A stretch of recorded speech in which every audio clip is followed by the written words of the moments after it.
Avec G20 en maths, il n'y a jamais de problème, mais que des solutions. Dernière situation pour l'étude d'un signe d'un trinôme du second degré en utilisant le discriminant. Et là, nous allons être dans une situation où le delta va être strictement négatif. Donc, on souhaite étudier le signe de x au carré plus x plus 2. Donc, on va appliquer le discriminant. On détermine les réels ABC. Donc, A vaut 1, B vaut 1, C vaudra 2. On calcule le delta, donc B carré moins 4AC. Nous avons delta qui est égal à moins 7. Donc, delta est strictement négatif. Donc, le fait que delta soit strictement négatif, nous savons qu'il n'y a pas de racine réelle.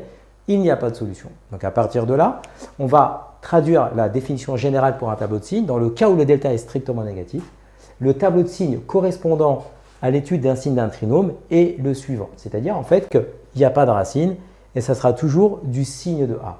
On va l'expliquer sur notre exemple. Si on fait le tableau, d'accord, donc on va écrire ici, on cherche ici le signe de x au carré plus x plus 2. Donc on est entre moins l'infini plus l'infini. Ici, qu'est-ce qu'on sait? On sait que le A est égal à 1. D'accord? A, il est égal à 1, il est positif. Donc ça veut dire quoi? C'est-à-dire que la parabole, elle est tournée vers le haut. D'accord? On va l'écrire. La parabole est tournée vers le haut. Et donc graphiquement, ça veut dire quoi? C'est-à-dire en fait que graphiquement, je vais le faire ici. Notre parabole, d'accord? Et bien ici, comme elle est tournée vers le haut, et bien en fait, ici, approximativement, ça ne va pas représenter la fonction.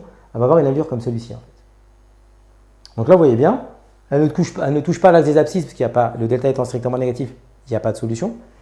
Elle est au-dessus de l'axe des abscisses, donc en fait, elle est toujours positive dans notre situation, parce que le A, il est positif, elle est tournée vers le haut. Donc la parabole, elle est bien au-dessus de l'axe des abscisses. Donc si elle est au-dessus de l'axe des abscisses, elle est bien positive. Et donc elle est bien positive, elle est bien en lien avec le signe de A. Donc en fait, ici, lorsque le delta est positif, le delta est strictement négatif, il faut ici s'assurer de représenter ce tableau-là qui va être uniquement le signe de A que l'on va prendre. Et donc lorsqu'on dit le signe de A, ici, c'est le signe de 1. Donc le signe de 1, 1 est un réel positif. Et donc on va mettre ici plus dans notre tableau. Donc à travers cette vidéo, on voit comment enfin on peut déterminer le signe d'un trinôme du second degré dans la situation où le delta, on voit bien, il est ici strictement négatif. Comme tu as kiffé la vidéo et que tu veux des bonnes notes en maths, alors tu mets un pouce bleu, tu t'abonnes à notre chaîne, tu poses un commentaire, on y répond sans problème. Ensuite, on t'embarque avec nous sur g20enmaths.com, des exercices corrigés, des détails de ouf avec ça. Plus d'excuses pour pas avoir de bonnes notes en maths. Et bien sûr, rendez-vous sur nos réseaux sociaux.